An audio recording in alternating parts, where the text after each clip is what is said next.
ከንስማ መዘጋት አስመልክቶ አስተያየት የሰጡት አቶ ያሬድ ኃይለማርያም ብልጽግና የመውደቂያው 11ኛ ሰዓት ላይ ደርሷል አሉ። የኢትዮጵያ መገናኛ ብዙሃን ባለስልጣን ኢትዮጵያ ውስጥ የሚገኙ የዶቼ ቬሌ ዘጋቢዎችን ለጊዜው ማገዱን በትናንትናው ዕለት በደብዳቤ ማስታወቁን መገናኛ ብዙሃኑ አስታውቋል። ባለስልጣን መስሪያ ቤቱ ለዶቼ ቬሌ በላከው ይፋዊ ደብዳቤ በኢትዮጵያ የጀርመን ድምፅ አገልግሎት ወይም DW ቋሚ የዜና ወኪሎችን ለጊዜው ማገዱን አመልክቷል። ምክንያቱንም ሲገልጽ ቋሚ አገዛዝ 9 የዶቼ ቬሌ ዘጋቢዎችን ማገዱን አስታወቀ። በአዲስ አበባ ተጋጋሚ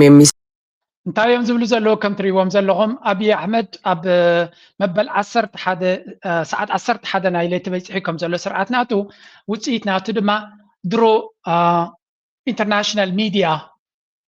ኣብ ልዕሊ ሚድያ ዝገብሮ ዝነበረ ዩቱባት ንምዕፃው ዩቱባት ቻነላት ናይ ዩቱብ ንምዕፃው ብዝሰፍሐ መልክዕ ዝሰርሕ ዘሎ ሕጂ ድማ ሕሉፍ ሓሊፍዎ ናይ ኤውሮጳ ሚድያ ዶቼ ቬለ ከም ዝዕፆ ገይሩ ኣሎ ውፅኢት ናይቲ ዝገብሮ ዘሎ ድማ እዚ ዝኸዶ ዘሎ መንገዲ አብይ አሕመድ ኩነታት ናቱ እናበኣሰ ይኸይድ ከም ዘሎ ነዚ ድማ ከመይ ጌርካ ነቲ ናራቲቭ ኣባይታ ዘጋጥሞ ዘሎ ስዕረት ከመይ ጌርካ ትሽፍኖ ከመይ ጌርካ ካብቲ ስዕረት ደሓን ከም ዘለኻ ስእሊ ክትገብር ትኽእል ንሪኦ ዘለና ውፅኢት ናቱ እዩ እዚ ዘርእየካ ሓደ ነገር እዩ እቲ ኩናት ኣዝዩ ከቢድ ከም ዘሎ ንአብይ አሕመድ ኣብ ዓውደ ኩናት ድማ አብይ ሕማቕ ይኸይድ ከም ዘሎ መጀመርያ ሕማቕ ከም ዘሎ በዚ ረኣዩ ዳርጋ ብክልተ ሰለስተ መንገዲ ክንሪኦ ኢና እንታይ የጋጥሞም ከም ዘሎ ኣብቲ ዓውደ ኩናት ጀነራላት ናቱ ከመይ ኢሎም ይናዘዙ ከም ዘለዎ ክንርኢ ኢና አማራ ክልል የሚካሄደው የህልውና ተጋድሎ ተጠናክሮ ቀጥሏል። በጎንደር፣ በጎጃም፣ በወሎና በሸዋ የህልውና ተጋድሎ በተለመደው የፋኖች የማጥቃት እንቅስቃሴ መቀጠሉ ነው መረጃዎች የሚያመለክቱት። በሌላ በኩል የአብይ አህመድ አገዛዝ በጎጃም ባደረኩት ኦፕሬሽን በርካታ የጽንፈኞችን ደምስሻለሁ ሲል ዛሬ መግለጫ አውጥቷል። እንደተለመደው በማስረጃ ያልተደገፈ ደረቅ መረጃዎችን ነው ለህዝብ ያሰራጨው። የትና እንታይ ንርኢ ኣለና አብይ አሕመድ ብሚድያታት ናቱ ብዙሕ ዓወታት ኣብ ልዕሊ ሸነ ኣብ ልዕሊ ፋኖ ይገብር ከም ዘሎ ይዛረብ እዩ ግን ጭብጢ ድማ የብልዎን ምክንያቱ ፋኖ ናይ ፋኖ ሚድያ ወይ ናይ ኣምሓራ ሚድያ እንታይ ዝገብር ዘሎ ብጭብጢ ዝተሰነየ ትሪእዎም ዘለኹም ወታደራት ናይ መን ምዃኖም ባይ ደ ወይ ሰራዊት ናይ አብይ ባዕሎም ዝተናዘዝዎ ክንሰምዕ ኢና ሕጂ እቲ ስዕረት ናቶም ኣብ ከመይ ደረጃ በፂሑ ከም ዘሎ ንምፍላጡ ዝኣክል እስምዑ ሕጂ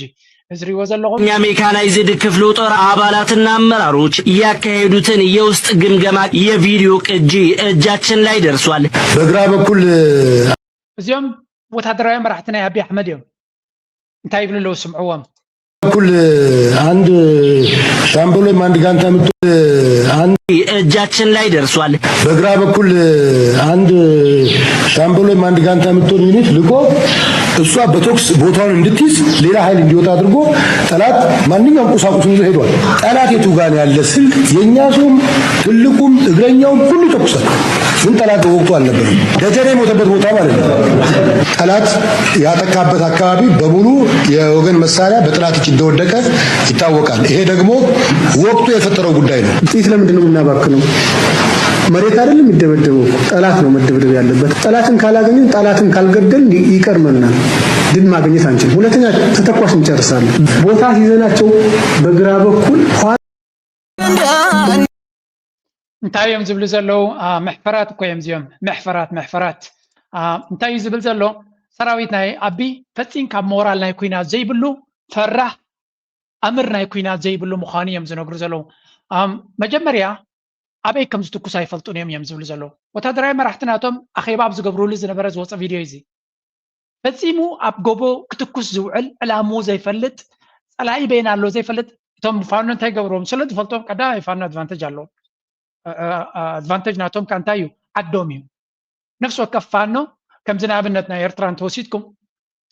ንምረዳእታ ሰውራ ናይ ኤርትራ ሓደ ወዲ ደቂ ኣምሓረ ወዲ ዓዲ ቀይሕ ወዲ እምባደርሆ ወይ እውን ወዲ መንደፈራ ከባቢ መንደፈራ ሓደ ወዲ ጋሽ ባርካ ሓደ ወዲ ዞባ አንሰባ ገለ ካብዚ ኸይዶም ንሳሕል ክኸዱ ከሉ ሳሕል ዓዶም ኣይኮነን ሃገሮም ዳይ እምበር ዓዶም ኣይኮነን ስለዚ ነፍሲ ወከፍ አንጎላ ይፈልጥዎን እዮም ነይሮም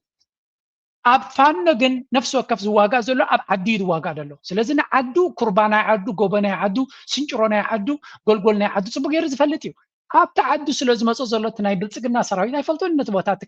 ከም ፋኖ ይፈልጦን እዩ ስለዚ ፋኖ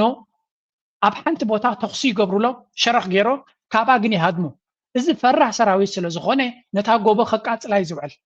ታንክታት ብቅዓት ዘይብሎም ኣውቲስታታት እዮም ዘለዋ እዮም ዝብሉ ታንክታቶም ብሬናቶም ኩሉ ነገር ፈንጢሖም እዮም ዝገዱ እዚ ኣፅዋር እዚ መንደዕ ጥቆም ኣለ ቻይና ትዕጥቆም ኣለያ ራሽያ ትዕጥቆም ኣላ ትሪእዎ ኣለኹም እዚ I don't know ሓደ ዓብ ግንባሪ ተቐይሩ ዘሎ እዚ ነፍሲ ወከፍ ሰብ ብሬን ደሓዘ ወላ ገሊኦም ስናይፐር ዝሓዙ ናይ ቻይና ብረት ደሓዙ ገለ ኢኻ ትርኢ ካበይ ከምፅዎ ገንዘብ የብሎም ክገዝዎ እንተገዚኦም ከበይን እዮም ክትዎ ካብ ብልፅግናን ሰራዊት ናይ ኢትዮጵያን ዝወሰድዎ እዩ ስለዚ እቲ ፋኖ ሒዝዎ ዘሎ ወታደራዊ ኣፅዋር I don't know TDF ከምዚ ዓይነት ኣፅዋር ኣለዎ ዲ ኸማ ሜቢ ታንክታት ገለመለ ካልእ ክህልዎም ይኽእል ክኸውን እምበር እዚ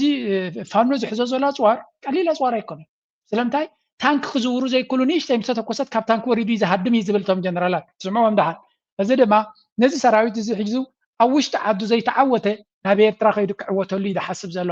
delusion ሁተታ ዝበሃል ድማ እዚ ስምዖም ድሓን ፅቡቅ ጌርና ክንሰምዖም እቲ ኩነታቶም ታንኩን ትቶ የተመለሱ ነበሩ እዛ ተተኮ የተመለሱ እግረኛ ተፈሳው ተራራ ላይ 25ኛ ወጥታ ጨርሳ ፈርሳ መታለች ደሞ ተራራ ላይ ትልቅ ተራ በግራ በኩል የነበረ በማይረባ ምክንያት ታንክ ማቆም አለ ሁለተኛ ምድብተኛም የመደናገጦችና የመፍራት ሁኔታ ተፈጥሯል እንደ ታንከኛ ትልቁ ድክመቱ ለኔ የገመገብነው ከማሽላ ውስጥ ያወጣናቸው ሰዎች አሉ ታንክ ይዞ ወደ ኋላ የተመለሰም ነበር አንድ ሹፌር ታንክ ወደ ኋላ ሲመለስ ሩጬ ጀራ አስቁሜ እንደገና አዙረን ያስመለስ ነው ይገለበጣል በማትለው ቦታ ገደል አፋፍ ላይ እንደዚህ ያልተልተው ያቆማሉ ኃይል ይበትናል ትሽቃ ሲተኮስ ከታንክ ትወርዳላችሁ መድፍ ሞርተር ሲተኮስ ትወርዳላችሁ ትሻሻላችሁ ማሽላ ውስጥ ታንክ ጥላችሁ ማሽላ ውስጥ የገባችሁ ብለን ነቅሰን የገመገምናቸው መቸም እንታይም ዝብሉ ዘለው ናይ ብሓቂ ብእኹል ስልጠና ዘይወሰደ ሞራል ዘይብሉ ብቅዓት ዘይብሉ ወታደራዊ ዓቕሚ ከም ዘለዎን ብዙሓት ንኣሽቱ ድሓን እቲ ቃንዛ ብፍላይ ኣገለገለ እዩ ንሰምዖ ዘለና ቃንዛ ሰማዒ ዝሰኣነ ኣውያት እዮም ዝብልዎ ዘለው ምክንያቱ እቲ እቲ ስዕረቶም ጥራይ እንታይ ዝብል ዘሎ ብረት ንኮንቲ ይባኽን ከም ዘሎን ብዙሕ ብረት ይማረኽ ከም ዘሎን ገዲፎም ይሃድሙ ከም ዘለውን እኹል ስልጠና ዘይብሎም እኹል ሞራል ዘይብሎም ናይ ምውጋዕ ዓቕሚ ዘይብሎም ኣብ ዓዶም እዩ እዚ ውሽጢ ኢትዮጵያ እዩ ኢማጂን ናብ ኤርትራ ክመፁ እንድሕር ኮይኖም እንታይ ከጋጥም ይኽእል እዚ ወይ እውን ናብ ትግራይ እንተኸይዶም ቅድሚ ሕጂ በሽሓት ተማሪኾም ከም ዝነበሩ ከምኡ እዮም ክኾኑ ምክንያቱ እቲ ኩነታት ንፁር ስለ ዝኾነ እቲ ካብ ወታደራት ዝወፅእ ዘሎ መልእኽቲ ድማ ክንሪዮ ኣተሓሒዝና ክንሪዮ ስለ ዘለና እናቴ ላክሹ ልጅሽን እንዳትጠብቂ ማንም የቀረ የለም ሁሉም አልቋል ቀባሪ የለው ሬሶ አብጦ ሁሉም አልቋል የላካችሁት ሙሳ በዚህ ደግሞ ፍለፊታችን ተረሽኗል አባ ገነን መንግስቱ ነው ሁለት ልጆችን ፍለፊታችን ኮነረር አበባው ወይም አየነው የሚባለው ሻምበል ጌትነት በቀለ ሰው ረሽኖብናል የኛው ሰራዊት ውጊያ አውቆ ነው ሊያስጨርሳችሁ ንውጡ ያለኑን ሰዎች ብር ተከፍሎት ነው ብሎ ክፍለ ጦሩ ፍለፊት ሰራዊቱ በተሰበሰበበት ደም የማያቅጻን የዶሮ ደም የማያቅጻን ፍለ زي حلفلو ህዝቢ ናይ ብሓቂ زي حلفلو ሃገር ክበሃል ከሎ እዚ ከምዚ ትሪእዎ ዘለኹም ማዓሰብ ዝሓልቕ ዘሎ እዮም ዝብሉ ዘለዉ መዓት ህልቂት ዘጋጥሞም ዘሎ እቲ ሰራዊት ናይ ብልፅግና አብይ አሕመድ መዓልታ ወታደራት ብሂወት ናይ ሰባት ዝግደስ ኣይኮነ አብይ አሕመድ እኮ ነጊርዎም እዩ ንዓሰርተ ዓመታት ወታደራት ናሰልጠንኩ ክዋጋእ ክእለ ኢልዎ ቃል በቃላ ድማ ይገብር ኣሎ እስራ ኖ ካብ ስልጣን ዝመፅእ ብፍላይ ካብ ከባቢ 2019 ጀሚሩ ኣብ ኦሮሞ ምስ ጀመረ ክሳብ ሕጂ ኣብ ኩናት እዩ ዘሎስ ሰራዊት የሰልጥን ይኸዱ ይሰዓሩ ይሞቱ ይማረኹ ከም ብሓድሽ ሰራዊት የሰልጥን እቲ ቪሽስ ሰርክል ይቕፅል ስለዚ ኢትዮጵያውያን ናይ ብሓቂ እቲ ውትድርና እቶም ሰባት ዝሞቱ እምበር ዶ ወለድ ኣለዎም ኣነ ጥራይ ኮንኩም ዝብል ዘለኹ ሓደ ኢትዮጵያዊ ብቀዳማይ ኮሚዱ ቪድዮ ገይሩ ምፅልኩም ነይረ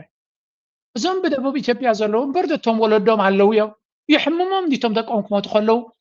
ከመይ ክንዲ ዝህልቂት እናተፈፀመ ከሎሲ ክዛረብ ዘይትሰምዖ ኢሉ ወላ ሳክት እዮም ኣብ ፋብሪካ ተሰርሑ ድዮም ብማሽን ተሰርሑ ድዮም ወላ ኣደ ወሊዳ ተኸናኺና ትዕብዮም ኢሉ ኢትዮጵያዊ ኣደን ትግራዋይ ዲ ኣምሓራይ ከምኡ ኢሉ ቪድዮ ዝገበረት ኣብ ዝምፅልኩም ነይረ ንዓይ ካብ ኩሉ ግዜ ዝስምዓኒ ከምኡ እዩ ኩሉ ግዜ ምስ ሞት እዮም ብሕማቕ ምስ ጠፉ እዮም ግን ዝመሃርካ ዘየለ ኩሉ ግዜ ተደጋጋሚ ጉድለት ተደጋጋሚ ጌጋ ስሕተት ጥራይና ንርኢ ግን ኣብ መወዳእታ እዚ ሕጂ ሓደ ፀብፃብ ካብ ዲኤንኤ ኣፍሪካ ዝብል زوج صبصاب تاريخ من تايب لالو أمحارة فانو claims major victory in operation أبانادو زبل زي تأمحارة بفلاي بغندر تغيرو زنبري تأمحارة فانو national front إذا خاطي command بحادو خوينو غيرو زلو announced a resounding triumph triumph انتاي زبل زلو تي بغندر زغبر زنبري زي ناي 17 معالتا زغبرو متكعتي بعبع عوت كم تزازمه يزنغر زلو قال كابتي زقصو زلو اوبريشن سكسس اوبريشن اباناغا ادم علي زبال بومو ويكا ابانادو استبحال مالتيو اب 24 ورحي 9 كسب 10 ورح 10 15 كم استخايدن اب تكوينات دما سراويت ناي ناي بلصقنا سراويت كسب 3000 كاب طقمو وصاي كم زغبره يزنغر زلو states over 3000 enemy وكناي بلصقنا كسب 3000 زتقاتلوا كسب شو اتميت دما سرا وتحضرات ناي بلصقنا كم زمارخ ينغرالو military capacity dismantled they claim to have dissolved over 5 enemy military divisions ስለዚህ كسب حمشت ክፍለ ሰራዊት ዝኾኑ ናይ ጸላይ ፈሕበትን ከም ዘእተውን ካብ ስራሕ ወጻኢ ከም ዝገበሩን እዮም ዝነግሩ ዘለዉ territory liberated ሓራ መሬት ወጻ ድማ ብዙሕ ቦታታት ብፍላይ ኣብ ምብራቕ ኣምሓራ are reported liberated with peace and security restored ሰላምን ርግኣትን ድማ ተመሊሱ ለፍቲ ምብራቕ ኣምሓራ ማለት እዩ weapons ኣጽዋር ድማ a large quantities of weapons munitions and supplies were captured ዝኻ ብዙሕ ኣጽዋር ተተኳሲ ብረት ጠያይት ማለት እዩ ከምኡውን ቀረባት ክማርኹ ከም ዝኽኣሉን public engagement representatives held a free and open public discussions in over 40 towns ዝኻ ህዝቢ ድማ ነታ ዓወታት ናይ ተፋኖ ይርኢ ስለ ዘሎ ኣብ ጎኖም ምሶም ኣብ ዝተፈላለየ ኣኼባታት ይሳተፍ ከም ዘሎን leadership training ናይ መራሕቲ ስልጠና እውን ይገብሩ ከም ዘለው ከምኡውን adherence to law ሕግን ስርዓትን ንምንጋስ ድማ ከምኡ ድማ እቲ ናይ ሓደ ኮማንድ ዝብልዎ ዘሎ ኣምሓራ AFNF ዝብልዎ ዘሎ asserts adherence to international law ዓለም ለኻዊ ሕጊ ከምኡ ድማ ንምሩኻት ዝኸውን ሕጊ እውን ይኽተሉ ከም ዘለውን ከምኡ ድማ accusations against the government accuse the government of genocide war crimes بقمطالو سرعات ናይ ብልጽግና ጆኖሳይዳዊ ኩናትን ገበናትን ይፍጽም ከም ዘሎን ጭካኔ የርኢ ከም ዘሎን call for support ከም ድማ ዓለም ለኻዊ ኢንተርናሽናል ኮሚኒቲ ናይ ማሕበረሰብ ዓለም ጫውዒት ይገብር ከም ዘሎን ነቲ ኣቢ ዝኽተሎ ዘሎ ሰራዊት ዝኽተሎ ዘሎ ክቕንኖ ከም ዘለዎ ድማ ይሓትለው ስለዚ እቲ መኒ ከም መንግስቲ ኣክት ዝገብር ዘሎ መኒ ከም ቆልዓ ኣክት ዝገብር ዘሎ በዚ ንሪኦ ዘለና ኩነታት እውን ክንዛዝብ ንኽእል ስለዚ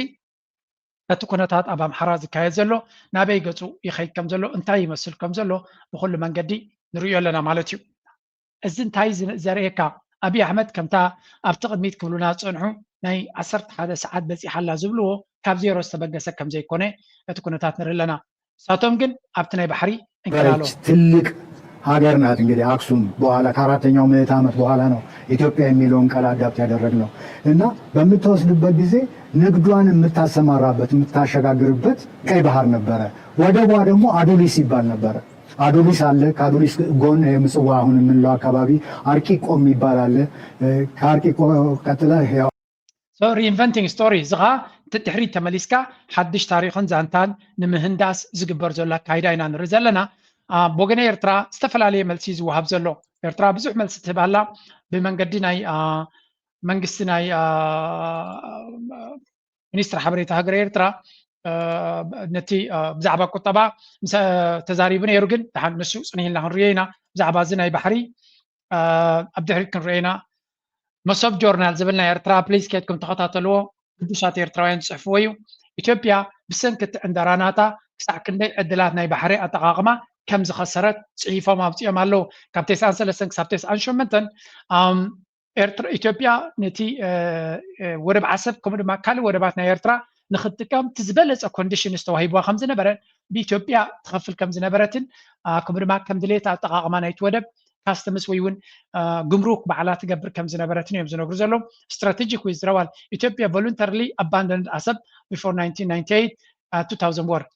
التودب دما دايما دايلهم نيرتران متكوينات كابو كوتسو كم زمرتو إيرترا خمسة جددتهم aiming to economically isolate Eritrea بتعلامة ما نيرترا بقطبة نمد خامن نمقتال استوزع if you don't use ASAP, Eritrea gains nothing. ስለዚህ ASAP ተደይ ተጠቂምና አላ ወላ ቡሕድ ንኸፍሎ ዘለና ንሱ እንተደይ ከፊልና ቁጠባና ኤርትራ ክመውት ካብ ዝብል ኣጀንዳ ዝተገበረ ምዃኑ ኤርትራውያን ይገልጹ ኣለዉ እቲ ሓቂ ነዚ እናመሰለ ከሎ እንታይ እስከ እቶም ቁጥዕ እንዲኦም ዝፈጥሩልካ ግን ግድንካ ህድእ ኢልና ክንሪኦ ዘለና ኢና ኣብዚ ሲራክ ባህል ቢ ምስ ሓደ ኣሎ ዴንማርካዊ ዲ ወላ ወዲ መን እዩ 10 ግዜ ብዛዕባ ኤርትራ ዝዛረብ እንታይ ይብላ ኣሎ granted it doesn't have to be today Ethiopia can continue to model through using ports here and there albeit often ብዛዕባ ጉዳይ ናይ ባሕሪ but the only good long-term outcome is to secure ownership of a coast ownership Ethiopia ብከምዚ ሕጂ ዘላቱ ክትቅፅል ኣይትኽእልን እያ ስለዚ እቲ ዝበለፀ መፍትሒ ክኸውን ዝኽእል ዋንነት ናይ ባሕሪ ክወሃቦም ክኽእል ኣሎ ቢት ኢን ፉል ሶቨሬኒቲ ምሉእ ልኡላውነት ብዘለዎ ዲ ወላ ናይ ነዊሕ ዓመታት ጋራንቲ ብዘለዎ መንገዲ ሃው ኤልስ ከመይ ካብዚ ወፃኢ ከመይ ጌራ ኢትዮጵያ ቁጠባ ክትሃንፅ ወይ እውን ንቅድሚት ክትከይድ ኢልካ ክትፅበያ ትኽእል ኢትዮጵያ ዓበ ሃገር እዩ ምስ ስዊዘርላንድ ከተወዳድራ ይትኽእል ኢኻ ምክንያቱ እታ ከመይ ዝበልዎ ሰብ እዩ እዚ ጻዕዳ ሓደ ኤውሮጳዊ ተባሂሉ ንዕኡ ማንም ዝደፍሮ የለን ከም ድሌቱ ተዛሪበ ከም ድሌት ሃገራት ከዋግእ ክእል እየ ዝብል ዘሎ as recognized by Turkey it's a እንታይ ዝገብር ዘሎ እዚ ከመይ ጌርካ ነቶም ጎረባብቲ ዓለም ለኻዊ ሕጊ ጥሒሳ ኢትዮጵያ ሉላውነት ናይ ኤርትራ ዲ ናይ ካልደፊራ ኣብ ደገ ባሕሪ ይግባኣ ኢሉ ዝምግድ ዘሎ of course ወድቶም ገዛትን ጨቆንትን መዝመስትን ስለ ዝኾነ ከምዚ ክሓስብ ኣይገርመናን እዩ ሲራክ እንታይ ልመልስሉ ኣሎ ኣብዚ ተሪና this is what an official colonialists were doing the official colonialists were doing in 1940s in the Horn of Africa they were እንታይ ዝብል ዘሎ ኣቦታትካ መይ ብቀጥታ ኣቦታትካ ተደይኮኑ እቶም ገዛእቲ ናይ ኤውሮጳ ኣብ ኣፍሪካ እዚ ስኻ ትብሎ ዘለኻ ሎሚ ኣብ 2015 ኣብ ኣርባዕታት ብፍላይ ኣብ ኤርትራ ገይሮም እዮም ኤርትራ ናፅነታን ሉላውነታን ይግባኣ ነይሩ እዩ ህዝቢ ኤርትራ ይግብኦ ነይሩ እዩ እንተኾነ ንረብሓ ናትና ንኢትዮጵያ ክንሕውሳ ኢና ብዝብል መንገዲ ንሉላውነት ናይ ኤርትራን ናፅነት ናይ ኤርትራን ዓፅዮም እዚ ኩሉ ቃልስን መስዋዕትን ከርተትን ተፈጢሩ እዚ ድማ ኣብ ዝነበረ ነቢሩ ኣብ 2025 ንሓንቲ ሉላዊት ሃገር ነታ ካልአይቲ ሃገር ኣብ ደገ ባሕሪ ሃብዋ እንተዘየለ ክኸውን ኣይክእልን ኢሉ ክምጉት ይፍትን ኣሎ ብሓፈሻ እዚኦም ሰባት እዚኣቶም ከመይ ጌርካ ንኣፍሪካውያን ተናቆት እዩ ትገይ ከመይ ጌርካ ተባልዖም ምክንያቱ ኤርትራ ሉላዊት ሃገር እያ period there's no debate ከፊሎም ክጥቀሙ ይደልዩ ዶ ዋጋ ከቢርና ጉደሉልና ክብሉ ክእሉ ዶ absolutely ኢትዮጵያ መፅያ ምስ ኤርትራ ዋጋ ጉደሉልና ከምዚ ግበሩልና ብከምዚ ክንገብርና ክብሉ ይኽእሉ እዮም ኣብ ልኡላውነት ናይ ኤርትራ ምልክት ሕቶ ብዝእቱ መንገዲ ግን ኣይኮነን ኤርትራ ናይ 50 ዓመት ድያ ዲል ክትገብር ምሶም ናይ 2 ዓመት ድያ ክትገብር ንኤርትራ እዩ ዝምልከት ስለምንታይ ከኤርትራ ነዚ ጉዳይ እዚ ብጥንቃቐ ተሓትት ደላ ን30 ዓመት ከርተት ደበልዎ ሃገር እዮም ድሕሪኡ እንድሕር ናፅነትና ከርተት ዘብሉና ዘለዎ እዮም ስለዚ ነዚኦም ሃገር እዚኦም ኣሚና ኤርትራ ሰራዊትኩም ክትእትውሉ ሉላዊ ባሕሪ ክንበኩም ኢና ኢላ ፈትያ ክትገብሮ ይትኽእልና ምስቶም ጅቡቲ ን10 ዓመት 20 ዓመት ሰሪሖም ኣለዉ ምሳቶም ጅቡቲ ኮንዑ በዓልኩም ተማሓድሮ ክበኩም ኢሎሞም እዮም ኣይንደልና ኢሎም እዮም ስለዚ እዚ ንመን ክቆሽሾ ኢሉ መፅኡ ከም ዝብል ዘሎ ኤርትራዊ ድማ ብኩሉ መንገዲ ብየማንን ፀጋምን ሃሉ ብዘየገድስ ነዚ ኩነታት እዚ ኣስተውዒልና ተገዲስና ክንሪዮን ክንከታተሎን ከም ዘለና ከተሓሳስብ ይደሊ ኤርትራውያን ድማ ብኩሉ መንገዲ ዝገብርዎ ዘለዉ ደገፍ የድልዮም ኣብ ትዊተር ከትኩም ኣብ ኤክስ ከትኩም ግዜ ክትረኽቡ ከለኹም ነቲ ኤርትራዊ ዝገብሮ ዘሎ ቃልሲ ደግፍና ስምዖ ብዚ of crypto, and to me it's an industry. I view it as an industry, and I'm president, and we've dominated that industry. It's a big industry, by the way. In fact, when the stock market went down recently, crypto and Bitcoin and all of that went down much less than anybody else as a group. ከም ትሪእዎ ዘለኹም እዚ ድማ ፕሬዚደንት እዩ ብሪል ስቴት ዝፍለጥ ፋሚሊ ዘለዎ ናይ ሪል ስቴት ሜዮግል ዝብልዎ እዩ ኣብዚ እዋን እዚ ኣብ ክሪፕቶን ኣብ ቢትኮይንን ዘተኮረ ኢንቨስትመንት እዩ ካብ ካልኦት ኢንቨስትመንት ዝሓሸ እዩ ወላ እውን ኣብቲ ግዜ ቅልውላው ዝሓሸ ውፅኢት ደምፅእ ወይ እውን ዝሓሸ ቅልውላው ዘርኢ ከም ዝኾነ እዩ ዝነግር ዘሎ ልዕሊ ኩሉ ድማ ናይ ኣሜሪካ ፕሬዚደንት ስለ ዝኾነ ኣነ ናቱ ደጋፍን ናቱ ፋንን እየ ዝብል ዘሎ ፖሊሲታት ድማ ቀፃሊ ንዑ ዝምቺ ዝቕይር ዘሎ ተጠቐመሉ ትዕድል ኣነ ምኽሪ መሃቢ ስራሐይ እቶም ነቲ ምኽሪ ትኽተሉ ዘለኹም ድማ ክትረብሕሉ ኢኹም ሕጂ ናብቲ ናይ ዞባና ክምለስ ኢና የቀይ ባህር አፋር ዴሞክራሲያዊ ድርጅት ሰራዊቱ ሻዕቢያን ለመውጋት የባህር ኃይል ጦር እያዘጋጀ መሆኑን ይፋ አደረገ። በኢትዮጵያ አፋር ክልል የሚንቀሳቀሰው የሻዕቢያ ተቀናቃኝ የቀይ ባህር አፋር ዴሞክራሲያዊ ድርጅት አዲስ ኃይል አሰልጥኖ ማስመረቁን ይፋ አድርጓል። ብዙነህ እንዳለ ዝርዝር አለው። ዝትሪዎ ዘለኹም ናይ አፋር ጉዳዩ ሆት ቶፒክ ኮይኑ ዘላ በኢትዮጵያ መንግስት ተቃዋሚ የሆነው የቀይ ባህር አፋር ዴሞክራሲያዊ ድርጅት አዳዲስ ተዋጊዎችን ማስመረቁን ገለጸ። የኤርትራ መንግስት ተቃዋሚ የፖለቲካና ወታደራዊ ቡድን ቀይ ባህር አፋር ዴሞክራሲያዊ ድርጅት ከ3 ወራት በላይ የወሰደ ከፍተኛ ወታደራዊ ስልጠና ያጠናቀቁ አዳዲስ ተዋጊዎችን ማስመረቁን አስታውቋል። የምረቃ ስነ ስርዓቱን ተከትሎ ድርጅቱ ባወጣው መግለጫም የድርጅቱ መሪና ወታደራዊ አዛዥ የሆኑት ኢብራሂም ሃሩን ሰልጣኞቹ ያሳዩት ዲሲፕሊንና ጽናት የሚደነቅ መሆኑን ጠቅሰው ስልጣናቸውን ድርጅቱን ወታደራዊ ዝትሪዎ ዘለኹም አብይ አህመድ ብግልፂ ብወግዒ ሰራዊት ናይ ካልእ ሓይሊ ንኤርትራ ክወርር ዝደሊ ክፋል ናይ ኤርትራ ክግንፅል ዝደሊ የሰልጥናሎ ባይታ ፈጢሩሎ ጥራይ ዘይኮነሲ ብቴሌቪዥናት ናይ ሃገሩ ሚድያዊ ጎስጓስ የካይደሉ ኣሎ። እዚ ንሪኦ ዘለና ድማ እዚ ብግልፂ ኩናት ናብ ኤርትራ እንተዘይኮይኑ ካልእ ትርጉም ናይ ግልፂ የለን። ከምዚ እናገበረ ከሎ እቲ ኣብ ልዕሊ ኤርትራ ናብ ዩኤን ሰዲድዎ ዝነበረ ሌተር ክዝክሮ ከለኹም ድማ ተመሊሰውን ከርየኩም ኣብቲ ቅድሚት ትሪእዎ ፀኒሕኩም ብኩሉ መንገዲ ነዞም ናይ ዓፋር ሰራዊት የሰልጥኖምን ድጋፍ ይህቦምን ሞራል ይህቦምን ከም ዘሎን እናረኣና ብቴሌቪዥናት ናቱ ብምስጢር ከም ዘይኮነ እናረኣና ኤርትራ ሰራዊት ኣብ ውሽጠይ ዘለውን ህወሓት ፋኖ ዝኾነ ይኹን ጭብጢ ዘይብሉ ትሕግዝ ኣላ ብምባል ናብ ዩኤን ደብዳቤ ክሰድድ ዝኽኣለ መራሕሲ እንታይ ምበልኩሞ ከመይ ኤርትራ ኸ ነዚ ከምዚ ዓይነት ዝገብር ዘሎ ነዚ ስእልታትን ቪድዮን ወሲድካ ኣብ ዩኤን ክስ ክግበር ኣብ ማይ ተኻሎ እንዶ ወይ እውን እንተዝግበር ፅቡቕ ኣይምኾነ እንዶ ዝብል ርኢቶ ኣለኒ። ምክንያቱ ዓለም ትሪኦ ዘለያ ግን ዓለም ከዓ ከም ንሪኦም ዘለና ነዚ ኩነታት እዚ ሸለል ከም ዝብልዎ ዘለዎ ኢና ንርኢ ዘለና። ብዙሓት ኢትዮጵያውያን እንታይ ኢሎም ክፅሕፍር ኣለኹ እቶም ካድረታት ናይ ኣቢ ንሕቶ ናይ ኤርትራ ዓለም ከም ዘይትግደሰሉ ትሪኡ ዘለኹም ዩኤን ከም ዘይግደሰልኩም ሕብረት ኣፍሪቃ ከም ዘይግደሰልኩም ንልኡላውነትኩም ዝትንክፍ ኩሉ ነገር ተባሂሉ ሕብረት ኣፍሪቃ ይኹን ዩኤን ስቕታ ከም ዝመረፀ ክትፈልጡ ዶ ገለ ኢሎም ይፅሕፍሉ እዮም ኣብቲ ናተይ ኣነ ኣብ ኤክስ ናተይ ይፅሕፍሉ እዮም ኣብ ካልእ እኳ ምሰም ርክብ የብለይ እጂ እንታይ ዘርእየካ ብወገን ኤርትራ ዝግበር ዘሎ ኩሉ ዲፕሎማሲ ንሪኦ ኣለና ግን ናብ ዩኤን ግልፂ ዝኾነ ደብዳቤ ንምስዳድ እነዚ ሕጂ ዝብሎ ዘሎ ቪድዮታትን ካልእን ኣተሓሒዝካ ኣብ ማይ ተኻሎ እንዶ ምናልባት ንሱ ገለ ለውጢ ከምፅእ ዝኽእል ኢለ እኳ ግምት የብለይን ግን ብሓፈሻ ንሪኦ ዘለና እዞም ሰባት እዚኣቶም ዕብዳናቶም ዳርጋ ጨርቆም ከም ዝደርበዩ ዘርኢ ኩነታት ኢና ንርኢ ዘለና። ምክንያቱ ብግልፂ ንኤርትራ ክፍንቅል ንዝደሊ ፖለቲካውያን መራሕትናቶም ኣብኡ ከይዶም ኣለው ምስ ካልኦት ናይቶም ሓራ መሬት ደገሎ ዝበሃሉ እውን ከምኡውን ምዝ ናይ ዓፋር ጉጅለ ዝበሃል ዘሎ ብቐጥታ ይራኸቡ ከም ዘለውን እቲ ምልክታት ናብ ኤርትራ ገፅ ክገብርዎ ዝደልዩ ግልፂ ዝኾነ ምልክት ኢና ንርኢ ዘለና። የግዳስ ከም ንሪኦ ዘለና ስቕታ ብወገን ኤርትራ ዝኾነ ይኹን መልሲ ይወሃበሎም የለን ሸለልትነት ይቦሞም ኣለው። ውፅኢት ድማ ንሪኦ ዘለና ዓቕሊ ፅበት ናይ ኢትዮጵያ ከም ዝኾነ ኢና ንርኢ ዘለና። ዓቕሊ ፅበት ከም ዝኾነ ኣቢ ኣብ ጸሎቱ ዝበሎ ስምዑ ምስ ፓስተሩ ክጽሊ ከሎ ዝገበሮ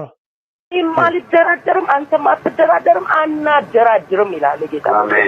አልቆ መሄድ ሆኖልናል ይላል መንፈስ ቅዱስ ኢየሱስ ጌታ ነው። ሃሌሉያ የአውሬው ራሱ በትውልድ ስፍራ ላይ አላውቅም ይወጣ ቀደምት ያለ ይወጣ በራሪ እባብ የሚበረባ የሚወለድ እባብ እግዚአብሔር ግን ጭንቅላቱን መጥቶታል። ፈጽሞ መርዙን ከዚህ በኋላ ላይረጭ የመርዝ መውጫ ቀዳዳ ልጅ እኔም አልደራደርም አንተም አትደራደርም አናደራድርም ይላል ጌታ። አልቆ መሄድ ሆኖልናል ይላል መንፈስ ቅዱስ ኢየሱስ ጌታ ነው። እስኪና አብዚ ኣብ ኩናት ኣትዩ ዘሎ እኮ ይፅሊ ዘሎ ኒ ፓስተር ናቱ እንታይ ትብለላ ከይትሰማማዕ ከይትረዳዳ ኔጎሽት ከይትገብር ኣይትደራድር ኣምላኽ ከምኡ ይብለኒ ኣሎ ከምኡ በሎ ይብለሎ እሺ ኣሜን ኣባ ናበለኻ ትሪእዎ ኣለኹም እዚ ሰብ እዚ ድምፂ ናቱ እዩ ማለት ብያዩ ሰሪሖም ክብል ኣይክእልኒ። ስለዚ ከመይ ዓይነት መንፈስ ቅዱስ እኳ ሽም ኣባላሽና ኣሎ ምስ ከመይ ዝበሉ ዲያብሎሳት ይግበር ከም ዘሎ ተቃልሲ ኢና ንርኢ ዘለና። ምክንያቱ ኣምላኽ ንኩናት ከተባብዕ ኣይክእልኒ እዩ።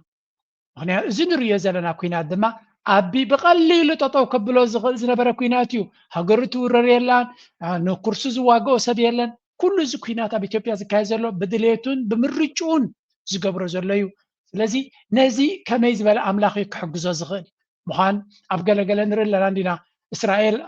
أبو قازان أبقالن تقبر زلاون أملاخ مسومي زلو زبل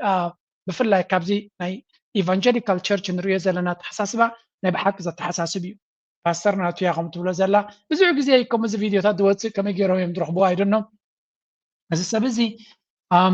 كساكن داي حدقا كم زخونين عن رزلنا نتزو قبرو زلو صبوق تقبر اللغة أملاغ دما مساخالو نابلو نابتتصد في زقوايو وسباتالو I mean just imagine إذا سبزي ناب إيرترا زقبرو زلو كنتات ناب كالي إثيوبيا زقبرو زلو كنتات بغليلو كغيرو ناخالو خلو زقبرو زلو كنتات نان رزلنا but hey زي نزي كنتات زي دما نارانا سوق كنبلاي نخلينا بفلاي بزعبا زناي أبا محارات زقبر زلو كنتات هذا سب محمد خير عمر زبال إيرتراوزي صحف نيرو زقرميو انتهي له صحيف له نزي راس رصادو زبلو زلو تناي ريتسي عفار بلا بلا زبل زلو مالتيو يمر كم زلون ني فايتر ستريند حدشتي وتحضرات يسلطن كم زلون ياي بزي زقبر زلو كنتات أبي إيرترا زلو سرعات كتكير تغل تعلام هذا ما covered direct and indirect combat, guerrilla tactics, sniping, urban operations, and safe maneuvering in hostings. لذي تزقبر زلو سلط أنا زو هابوم زلو دما كتاون زي كتاون ناي guerrilla ويون تحبيك كاخد قبرة تغل بسنايبرات بكتما قبر زغل كوينات قال يهم زلو زلو strategic objective ناتهم دمانتايو the fighters are part of broader mission to defend the Red Sea, Afar people's rights and pursue liberation of Eritrean government control. ስለዚህ ንምግንፃል ከምኡ ድማ ንኤርትራ ንምቁፅፃር ማለት እዩ ከምኡውን ናይ secession options ንሃገር ናቶም ክፋል ወሲዶም ናይ ዓፋር ሃገር ንምግባር እውን ዕላማ ከም ዘሎ እዩ ዝገልፅ ዘሎ ቸርማን ኢብራሂም ሃሩን ዝበሎ ድማ እቲ ዲስፕሊን ብላብላ ብላብላ ኩሉ ከምዚ ትሪእዎ ዘለኹም ነዚታት ዘጋውሑ ኤርትራውያን እውን ከም ዘሎ ኢና ንርኢ ዘለና ገፅኩም ትርሓቕ ትገብርዎ የብልኩምን ምናልባት ኣብዚ ኩነታት እዚ ሓንቲ ነቲ ሰብ نتي قرب نيرترا دي فلتاس مفلت ونكنبا مسكه مستر نايتي ورار ولا نعلمون سجين كرندي سجين تير ولا خدو ماكي طيب افكال لمود زي كونه نجر افكال لمود زي كونه نجر سي كازنا من دستي إيرترا خلون قفه دي إيرترا طاي خلون سي سرفايف يقبل الكالش بخون على دي اللحو بتراي جبها بتراي قفها نتميت نشقر تصاويركا بزلو كعقمي بتعقم لاي تسزبي تخلاخيلكا طيب مولو لكاس قدا دي يمصون قرام لدي قدا دي يمصون قرام سيئنا كميت همسيو عرقان همسيو صغتي سنا مراو كينات أكايدو كل نجر أكايدو بس كم زعينة كونتها منجستي أبتراي كازنو تزبي أبتراي كفؤو نزح هجر يلو بتراي إيدو هو رأسي أبتوهن على كتروح بيتخني أصل خاتم مستر تقول مستر مساحة خلون جو بنت غنزي كم يركا أبتخف أغنتها سرفايف هاجر خيتي تنكف بس أول زيتي حلقة ستافناي سراويتنا إيرترا جنرال فيليبوس يزارب زلو سلازي مزي سراويت زي قتيمهم ورحاو دموزهم انت دنقيوهم برات كشطو زخولو وتهدرات راسيون انت قديلوهم وقخ قطف زخولو حلوف حليفوهم دما أوشت عدهم أوشت مريتهم مريت አይደለም የሚደበደበው ጠላት ነው መደብደብ ያለበት ጠላት እንታይ ዝብል ዘሎ أوشت عدهم أكند نصلاي ملو معالتن قبوك تكسو زعلو أب قبوك مز قبوك واقو زخولو مخنياتو بفرس تتكسي نشتي حانتت إيت مستوكس كالون كل خازناتاتهم أب تقبوك تكسو وزعلو وتهدرات نزيوم حيزيو مسير تراك واقع راي دموزو بزي دموز بزي مقبي بزي زخونة يخون لوجستيكس نمعالتات نسومنات كم سب كمان كقبر زي كقبر زخل سراويتنا يرترا مسكو واقو ده حسبو زلو بعلاتهم اتفاعتهم يكالات فهم زلو بزي خاتفلت ንፋኖ ክስዕርቲ ዘይክልካ ፋኖ ሕማቅ ስለ ዝኾነ ወይ እውን ሰነፍ ስለ ዝኾነ ይኮነ ፋኖ ገና ውዳቤታት ናቱ ኣብ ዝለዓለ ደረጃ ይበፅሕና ኣሎ እምበር ሓያል ክኸውን ነዚ ክትምክት ዘይከኣልካ ኣብ ገዛ ዓድኻ ብቋንቋኻ ትዛረብ ሞኻ መሬትካ ከለኻ ለውጢ ክገብር ዘይከኣለ ሰራዊት ኣብ ኣፃምእ መሬት ናይ ኤርትራ ካብቲ ሰራዊት ናይ ኤርትራ ዝኸፍእ መሬት ናይ ኤርትራ ኣብኡ መፂኻ ምስ ኤርትራ ተዋጊእካ ከተምፅኦ ትኽእል ነገር እንተለካ ኮይኑ መቸም ድሮ ፋኖ እቲ መንገዲ ነጊርዎም ኣሎ እንታይ ክፅበዮም ከም ዝኽእል ፋኖ ፍርቅቲ ሓይሊ ናቶም ድሮ ቤላ ገይሩ ናብ ሕፃ ቀይርዎም ኣሎ እቲ ክልል ናይ ዓፋር ኩናት ድማ ካልእ መልክዕ እናሓዘ ዝኸይድ ዘሎ ቦገለ ኤርትራ ነዚ ሰም ዝገብርዎ ዘሎ ክዛረቦ ስለ ዘይደልዩ እምበር ድሌቶም ክገብርዎ ከም ዝኽእሉ ዝስምዑ ናብ ኤርትራ ምእታዎም ተገሊጹ ከም መቀፀልታ ናይቲ ካካየድዎ ዝፀንሑ ካብ ክልል ዓፋር ናብ ኤርትራ ናይ ምእታው ስጉምታት ገለ ሓይልታት ዓፋር ኢትዮጵያ ናብ መሬት ኤርትራ ምእታዎም ተገሊጹ እቶም ናይ ዓፋር ሓይልታት ኣብ ኤርትራ ምስ ፀንሑ ተመሳሳሊ ኣረኣእያ ዘለዎም ኢትዮጵያን ተወለድቲ ዓፋር ክፅምበሩ ናብቲ ቦታ ምምፅኦምን ተገሊጹ ኣሎ ኣንጻር ኣብ ክልል ዓፋር ዘሎ መንግስትን ኣብ ኣዲስ ኣበባ ዘሎ ናይ ቀዳማይ ሚኒስትር ኢትዮጵያ ኣብይ ኣሕመድ ምምሕዳር ከም ዝቃለሱ ዝገለጹ እቶም ናይ ዓፋር ወተሃደራት ኣብ ኤርትራ ብምውዳብ አንጻር መንግስት ክልል ዓፋር ክቃለሱ ወሲኖም ከም ብዝኾነ እዚ ንሪኦ ዘለና ብፍላይ ኣብ ዓፋር ዝግበር ዘሎ ድራማ ቀሊል ክኸውን ከም ዘይኮነን ምስ ሰራዊት ናይ ኤርትራ ተዋጊኦም ኣይኮነን ንሳቶም anyway ኩናት ዘመክዕ ኣይኮነን ትጀሃረሉ ነገር ኣይኮነን ግን ዝፅበዮም ዘሎ ረፅሚ ቀሊል ክኸውን ከም ዘይኮነ ኤርትራ ድማ ብከምዚ ዓይነት ጠርቋሽ ጉዕዞ ክትወድቕ ትኽእል ተመሰሎም እሽነቶም ጥራይም ዝነግሩ ዘሎ ንቀፅል ፖለቲካዊ ድራማ ይቀፅል የትግራይ ዲሞክራሲያዊ ስምረት ፓርቲ የምስረታ ጉባኤ በዛሬው ዕለት እያካሄደ ነው። ፓርቲው በ2017 ግንቦት ወር ህወሓት በትግራይ ህዝብ ላይ እያደረሰበት ያለውን ጫና በሰላማዊ መንገድ ለመታገል የተመሰረተ ነው። የፓርቲው መስራች አባላት፣ የተለያዩ የፓርቲ አመራሮችና ጥሪ የተደረገላቸው እንግዶች በዚህ መድረክ ላይ እየተሳተፉ ነው የሚገኙት። መድረኩን እየተከታተለች የምትገኘው ባልደረባችን ነጻነት ጸጋይን በቀጥታ መስመር ላይ አግኝተናታል። ከሷ ጋር አጠር ያለ ቆይታ ከም ንሪኦ ዘለና ኣብ እቲ ጌታቸው ረዳ ኣብ ዓፋር ክገብሮ ዝቐነየ ሓረካትን ጠራዕራዕን ወዲኡ ናበይ መፅኡ ሎ ናብ ኣዲስ ኣበባ እቲ ስምረት ዝበሃል ፓርቲ ዝመስሪትዎ ዘሎ ድማ ከምዚ ትሪኦ ዘለኻ ከምዚ ንሪኦ ዘለና ዋዕላ ናቱ የካይድ ኣሎ ስለምንታይ ኣብዛ ዓመት እዚ ኣብ ኢትዮጵያ ብዙሕ ድራማታት ክህሉ ኣብ 2026 ኣብ ኢትዮጵያ ብዙሕ ድራማታት ክካየድ ከም ዝኽእል ዝግለጽ ሓበሬታ ስለ ዘሎ ምርጫ ናቶም ከካይዱ ምዃኖም ተዛሪቦም ኣለዉ እቲ ኢትዮጵያ ዝበሃል ፌደራል መንግስቲ ስለዚ እዚ ድማ ምስሉይነት ነቲ ንትግራይ ክሓርሙ ኣብ ዝሓስብሉ ዘለዉ ንትግራይ ነቲ ህወሓት ተኣልዮም በዚ ስምረት ዝበሃል ንምትክኡ ዝግበር ዘሎ ኩነታት ምዃኑን ጌታቸው ረዳ ድማ ሙሉእ ብምሉእ ኣብ ጎና ኣብ ምዃኑ በዛ ዘረባ እዚያ አረጋግጡሉ ከም ዝነበረ ትዝክሩ ይኹም ለመዝረፍ ነበረ ግን ያን እንኳን ያልኩት ለመዝረፍ ነበረ ግን መዝረፍ የሚለው ቃል ትንሽ ከወድ ስለሚል ነው ጽርግያ ስለምንታይ ናብቲ ሓደ ናይ ኦሮሚያ ክልል ከመርቑ ኸይዶም ከለው ስለምንታይ ጽርግያ ኣብኡ ዘይሰርሑ ንዝብል ወላ ንስርቁን እኮ መመቸኦም ነይሩ ግን ንኽሰርቁ ኢሎም እውን ጽርግያ ብዘይ ምስራቆም ስገሪምኒ ግን ታስርቀ ትብል ቃል ከይትኸብድ ኢለ ንዓቢ ክሕጉስ ኢሉ ከምዛ ኣብ ድማ ሓሽሽሉ ማለት እዩ ነታ ዘረባናቱ ከምዚ ትሪእዎ ኣለኹም ንሳቶም ሰረቕቲ ከም ዝኾኑ ንሱ ግን ንሃገር ከም ሰርሕ ዘሎ ስለዚ ጌታቸው ረዳ ሙሉእ ብምሉእ ባርያ ምዃኑ ባንዳ ምዃኑ ስለ ዘረጋገፀ ፓርቲናቱ ንጻድቃኑ ኣሰኒዩ ማለት እዩ ምስቶም ንሱ ዘለዉ ተኣኪቡ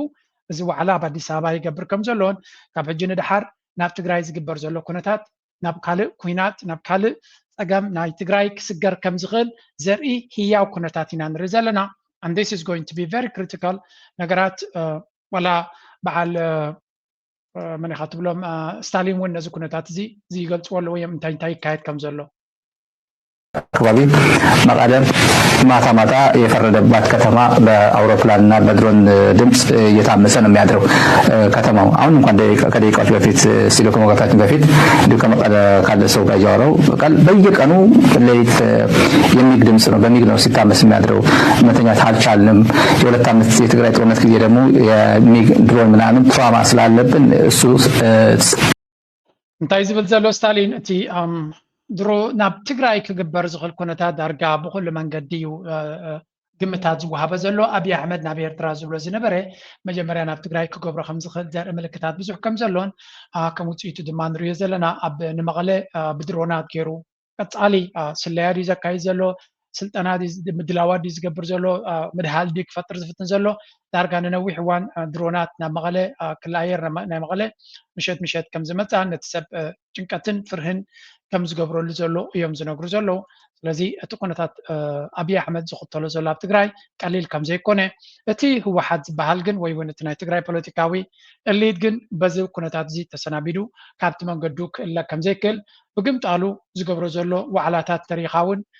ሓድሽ ዋዕላ እውን ሕጂ እቲ ኮንፈረንሳት ብኩሎም ወገን ኢና ንሪኦ ዘለና ኣብ መወዳእታ እዞም ሓይልታት እዚኣቶም ኣብ ምንታይ ክበፅሑ እዮም ወይ እውን ብኸመይ ክውድዎ እዮም እቲ ጉዳይ ንዓታቶም ዝምልከት ኮይኑ እቲ ኩነታት ክርኢ ከለና ሕጂ እውን ሓድሽ ኮንፈረንስ ኣብ ደቡብ ትግራይ እዚ ንሪኦ ዘለና ሓድሽ ኮንፈረንስ ምዃኑ እዩ ዝንገር ዘሎ እዚ ድማ እቲ ደቡብ ትግራይ ዝበሃል ሓደ ካብቲ ዝነበረ ምናልባት ሓንቲ ፅሕፍቲ ነይራ ነዚ ክትገልፀልና ትኽእል ኣብዚ ብፅሑፍ ኣሰኒዮም ኣውፅኦማ ስለ ዝነበሩ እንታይ እዮም ዝብሉ ዘሎ ኣብዚ ህዝባዊ ኮንፈረንስ ዞባ ደቡብ ትግራይ ኢሎም እዮም ኣብ ሰዓት እዚ ኣብ ከተማ ማይጨው ካብ ኩለን ከተማታት ወረዳታት ዞባ ደቡብ ትግራይ ዝተወከሉ ወከልቲ ህዝቢ ዝሳተፍሉ ህዝባዊ ኮንፈረንስ ዞባ ደቡብ ትግራይ ይጅመር ኣሎ እዮም ዝብሉ ዘሎ ስለዚ ከም ንሪኦ ዘለና ኣብቲ ህዝባዊ ኮንፈረንስ ፕሬዚደንት ግዝያዊ ምምሕዳር ትግራይ ጀነራል ታደሰ ወረደ ኣቦ ወንበር ውድብ ህዝባዊ ወያነ ሓርነት ትግራይ ማለት ህወሓት ድማ ዶክተር ደብረፅዮን ገብረ ሚካኤል ኣባል ፈፃሚት ስለዚ እቶም ሓለፍቲ ኣብኡ ይሳተፉ ከም ዘለውን ኣብቲ ህዝባዊ ኮንፈረንስ ካብ 108 ጣብያታት 14 ወረዳታትን ዞባ ደቡብ ትግራይ ስለዚ እቲ ደቡብ ትግራይ ዝበሃል ሓደ ካብቲ ኣጀንዳ ናይቲ ፃድቃንን ጌታቸው ረዳን ዝጥቀምሉ ዝነበሩ ቦታ እዩ ካብኡ ዝመፁ ኣብቲ ቦታ እዮም ዋዕላ ዘካይዱ ዘለው ንሪኦ ዘለና ኩነታት ድማ ቀልጢፉ እናተቀያየረ ዝመፅእ ዘሎ እዩ ህወሓት ምስ ሰራዊት ናቱ ምስ ኩነታት ናቱ ኣብዚ እዋን እዚ ዝለዓለ ኣብ ናይ ተዳሎ ግዜ ከም ዘለው ዘርኢ ምልክት ብዙሕ ኢና ንርኢ ዘለና ኣብዚ ሓንቲ ፅብቕቲ ሪፖርት ርአ ነይረ አብይ አሕመድ ዝኽተሎ ዘሎ ኩነታት እቲ ፕሮክሲ ዎር ዝበሃል ዘሎ ስለምንታይ ከም ዝኾነ ኣብዚ ስምዖ እስከ ኣብ እንታይ ክጥቀም ዝፍትን ዘሎ countries are on the actual precipice of war, as some in the media have said, because first of all, internally with Ethiopia, you know those internal conflicts of its own are putting a lot of pressure on Ethiopian forces who some say have been spread very thin already. There's also the issue of if both go to war, would they get any needed support from allies abroad? Or would there be too much pressure from the outside for them to maintain some sort of peace so that they wouldn't start? ሕጂ እቲ ኩናት ዘይተርፍ ኣብ ዝኾነሉ ግዜ ወይ እውን እቲ ኩናት እንድሕር ግድን ክእቶ ኮይኑ ናይ ደጋ ሓይልታት መን ንመን ክሕግዞ ይኽእል ከምቲ ዝደለኸ ተሓገዝ ክርከብ ይኽእል ዶ እያ ዘላ ትሕቶ an armed conflict. It's definitely a mixed picture. As in, clearly we have a very volatile situation. We see the sort of diplomatic hostility, the proxy activity, certain amount of military maneuvering. But I don't think there's any reason to think that we're, already on an inevitable path to imminent war here. Instead, I think we're sort of stuck in this very volatile, dangerous political situation, something which could be triggered by some sort of flashpoint because it is combustible. And I think also it's a similar situation in terms of the external involvement here. Clearly, we don't have effective, regional, continental, or international diplomacy here, which is really actively involved in the matter. And እንታይ ዝብል ዘሎ ብዛዕባ እቲ ኩነታት መጀመርያ ሚእቲ ካብ ሚእቲ ወይ እውን ብርግፅ እቲ ኩነታት ናብ ኩናት ክቕየር እዩ ክንብሎ ንኽእል ኩነታት ኣይኮነን ምክንያቱ ዋላ እኳ ብክልትዮ ወገናት እቲ ዘረባ ናቱ ብወገን ኢትዮጵያ ኩናት ከም ዝድሎ ዘሎ ምልክታት ንርኢ ኣለና ግን ኢትዮጵያ ድማ ንኩናት ድልውነት ከም ዘይብላ ድማ ይፈልጡ እዮም ስለዚ ሚእቲ ካብ ሚእቲ ርግፀኛ ኮይንካ ኩናት ክጅምር ክትብለሉ ትኽእል ኩነታት የለን ግን እቲ ኩነታት ወጥሪ ስለ ዘለዎ ዋላ ብዘይ መደብ ብጌጋ ካልኩሌሽን እውን ናብ ዓብ ኩናት ክቕየረሉ ዝኽእል ኩነታት ድማ ተኣንፋፊ ስለ ዘሎ እቲ ኩነታት ናብ ዓብይ ኩናት ክቕየረሉ ዝኽእል መድረኽ ኣለዎ ተኽእሎታት ኣለዎ እዩ ብግምጣሉ እቶም ካልኦት ሓይልታት ዝበሃሉ ዘለው ብቐጥታ ክሳተፉ ክእሉ እዮም ኢልካ ክትግምቶ ትኽእል የለን ግን ንሱ እውን ቀልጢፉ ክቕየር ዝኽእል ከም ዝኾነ ድማ ግምት ኣሎ ስለዚ ኣይከውኒ ክኸውን ኢልካ ክትዛረበሉ ትኽእል ኩነታት እውን ከም ዘይኮነ እዩ ዝዛረብ ዘሎ ስለዚ ንሪኦ ዘለና መድረኽ very sensitive ምዃኑ እዩ ዝገልጽ affecting it in a positive way which makes it a more dangerous situation but then at the same time given all the but I don't think we have any external powerful external players who are really pushing for this war as well ብሓፈሻ እንታይ ዝብል ዘሎ ኣብዚ እቲ ኩነታት ዋላ እኳ ብዙሕ ኣሰካፍ እንተሎ أبزي أوان زيا بقطع أب كوينات إيدو يتيو نحاد وجن دقيفو كوينات كايز دل حيل كم زلوجن ريال لنا سلازي أبي أحمد دليو زلو كونتات بدقمتيو بقطع نبت كويناتاتيو أجو خن عزق بكايل ومبسعكات ولا زغل حيل كم زيله يوم دزارب زلو سلازي نتكونتات نجزيا نقط فلو أبزي نبي إرترا علامة منقط هو حتى تقرأين زلو نمفلايز قبر زلو دما نسمع سلازي شعبية أي أمنوي أي أمنومي أبزالان بسا تقصل تجمر لما قلتي نعم جمريا نومي زولهم لا بعد خيرهم نعم جمر قدم بلصقنا شعبية زولهم نعم سلازيهم نعم جمر زولهم مالتي كلاي كدحنو اللي خولو لما عندي كدحنو من الحطة مالتي أسمر يدحني أدسا يدحني يدحنو مقلين مسمن خوينم مسود بهيرم خوينم أكيوم ناتقرأين كله حساب ذكب نخلنا قبول نورو من قسم بمسرات عام تقرأي بمئكار عفاري هالي سلمتي هالي في نارو هالي عامسيقها مغلق كفيها لتفقايو عاد في إلخا دقاقيها أبتر بدا مستوقيها لدحنو ساسيو دحر حدي إذا أصغر لوا من قدي شعبيا كد إحنا نايو أراد كل الناس إحنا لو نصرح لوا سحوت كالكوليشن أنا نزير قصة هنا كوكي كليه سوقيلو أب خالي عالم أبزلنا حلفة حموش دشت عم تقرأ زين ورثته زهوينا يفلتنا تقرأ زين ورثة ثاني كما يزقبلهم يلي تقرأ بحفشة انتايو تزلو نتي أمانقوتهم حزبي بفلاين هو حت نمن نسأل كجف سخون السرح يسرح كم زلينا نرزلنا مغنياتو بزيوم أبزي تأكيبهم زلو أبي بزح باجت هيبوهم سلزلو نميديا تتقيمكا نتوم هو حت كابز بتقرأي نمن نسأل أمانقوت سراويت فهن مفتار شجر مفتار بأسن مفتار ساعات كان الكاردايل كاتوم كالوت كلاتهم كاب تقرأي هاديما مع الدسابة غينهم دراما سرح زلو نساتهم ميديا سلزلو ينزب ون أبي هيب سلزلو كدن متفو نساتهم زبقسو زلو جيف سخون بروباغندا كم زلين نري اتمسهم كسرح له بجاهم عدمون زبل زي لخا خنسمعهم ما خنسقرشوا كقرب الكونين جينا عنا زي فلت إلا زخون السب وفي عقمي يقولون سلطنة عقمي يقولون وفي أي تمهرين قال لهم اللي فيه تحطوا السيقونا تحطوا السيقونا حطوا نايتوا فاين تحطوا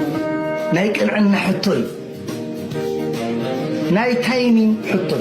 جزيان عدلن نابر بحاقا ناي مقيار حطوا قدامي ميتاتهم عبزيز اللو سبات دما هاي كوينات جيركا انت وحدث تم عفارسي ابتانا ناي زيرو جزياسي ولا كلت عصرت سبدين ولا اسرى سب كمان حزام تريفن بعالزي كلها تا قداي ولا حانت كونتو منتو مخانو ناي بحق ايرتراس املاخ فتوى قبل كلو خانه كابزيوم تبقيسي مخنياتو بتي تقال بتقاوم زبهال زنبره مراحتنا تبع لزم وخانهم ايكونك السي كمرحو ويون ثوره كمرحوسي هيوتهم كمرحو زي كل مخانم يم سلازي التقينات ناب كال ملكع كم استغيرن كال عينت مازنات حيزو يخيد كم زلون انا ابزي سوشيال ميديا زرا اخو فيديو كرير كم زاتري وازل لهم تا تقبر دلاسي ناب كعس سجرن تتغيرت حيش بمبال كم زجيرهم مالياتات كيرهم زقبروا وزلوا كنتات ريانا سحاق مصين له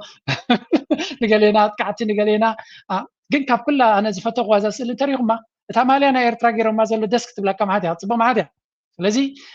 ዚያ ጉዳይ ዚያ ከምዛ ገይሮም ከዝሩዋ ይረለኹ ክሬቲቪቲ መቸም ብዙሕ እንዲ ዘሎ እቲ ፖለቲካ ናብ ኩዕሶ እግሪ ተቐየርዎ ይሕሸም ብከምዚያ ማልያ ገይሮም እንተተጠቀሙልና ድማ ኣከምታት ናይ ፋንታዝያ እንተተቐየረ ፅቡቕ እዩ ምክንያቱ ምስ በዓል እዚኦም ተቃሊስካ ዝመፅእ ነገር ክህሉ ይክእልኒ እዩ ኣነ እዛ ስእሊ እዚያስ ክንደይ ግዜ ሪአ ኣለኹ እዛ ቆልዓሲ ኣበይ ኮን ትህሉ እቲ ወታደራዊ ኣቃውማናታ ፖስቸርናታ ፅመ ኢለ ክሪአኩም እየ ናይ ብሓቂ such a perfect تعليم زوسد سب انتي كم زمثل تي مجمريا كتمص خلات تغبرو قاماسي I really like it it's كم قال قريص منبر look at this man really good ابزل خي اللي خي وعرو املاخ يحلخي كبلي دلي حجي ناب قربت لي ناب بوليتيكاوي دراما قصنا كنسجر كنفتنينا لنكنا حيال زخونة دراما تاتي يدسمع زلغو قد محجكم وقبراي دلنا قد من هبت دراما محلاف ناس كزيا غنري إذا فيديو زيا كاب من قدتو كل حاسنا يكرن يا متيا زلا تترجع رأيو خطبق معاسي تسريحو نا حج ديو نا يزغر باق زيدي مسرع أخوانا زيت حقش لهم رجعتنا يرترا بحيل أملاخ أكم زي درجة كبس حلنا دما تمنيت نايو كالوت ون تلتسلس ناي تمنيت فيديو تاتز قبرو ناي دك خرنت رايدي ولا ناي كلون كريك هذا سبب ما نزياق نزاسل زيامتيو أبكل تشحن سبعانسي كم زي أكد كون I think ناي كرن حشلاي زياون هذا سبي غيروا أبتفل عليك زي رقيب هنا زكن كلتن سبعانسي دونجيو أدونجيو وجن بحفشة تزقبر وزلو inspiring images are important نقل سبسي نعد جزء أميتو نكحسب دس بالسلطات ريالله كابقت إلى حنت فيديو هيبكم أبت دراما قد مسجاري نتصبق كريكم حنت دما ناي أسمراسي زاتري وازلهم دما كتصبق تسأل كم يجرو سيلوا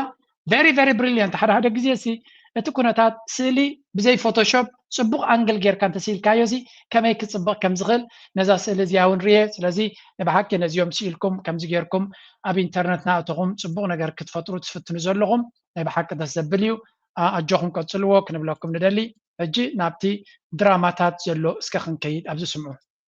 سعيرين كلها الإيرتراوان تقرينيا فيلمين زواسات له دوكولالو ويدما إتا إيرتراوي تقرينيا كريستيان عرفة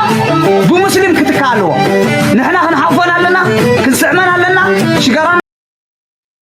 تقول تقرينيا تبدو زي أحدي أنا بلا مسألة حي تقول تقرينيا كنزل كم سأكل كقول نور مسدلة خقول حفر وقال تقرينيا أخذ نديو قال تقرينيا مالتي لكاكو كدان حاسب كخسكاب سطحي خسكاب تنقص قال تقرينيا تقاطيبو أبزيا زلا سب I don't know تاويتي أي فلتني قال عفار يمزبلوا ناي بحق ناي إرتراويان كم يجرا نفاس تولو نتي حزب إرترا كم يجرا تبالعو ناي بحكي أفعد زخونة 8 زي قال زيا هذا بلو لي هلاي إذا سب إذا سمعوها ترى تقرا عبارات كينا دي خطواسا كله تا تقرا خطمت على واحد عبايا خبيتا عند حزب يكون كين بعلم مسلم مثلا كواسا يقولون عبد خونه تقرينيا ناي زخونه تقرينيا فيلم مسلم زبال كبعل زريكم زلغو تفل عليه قصاتيو كم درامات زغي زلو زي جنتاي زبل زلو اتوم تواساتين اسلامسي اوالد اسلام سلازي لوا مستم كريستيان وي وانت كرنيا كواسا يبلنينا نبلدلنا ويل راغا سلازخونه كابزياتهم زبلصو اكترات لو نتبوتاناتهم كتكو وي خولي ما سيمبل از ذات مغنياتو بتن بفلاي زي تكرنيا دو غلدو نابلكات زرب زلو ولا كوا ابايتا زر نغرات تمسله حدنت زبير تران مبلشاو زتقموليو ببزي زي فيديو زي قصاليات مصنغنيا منالبات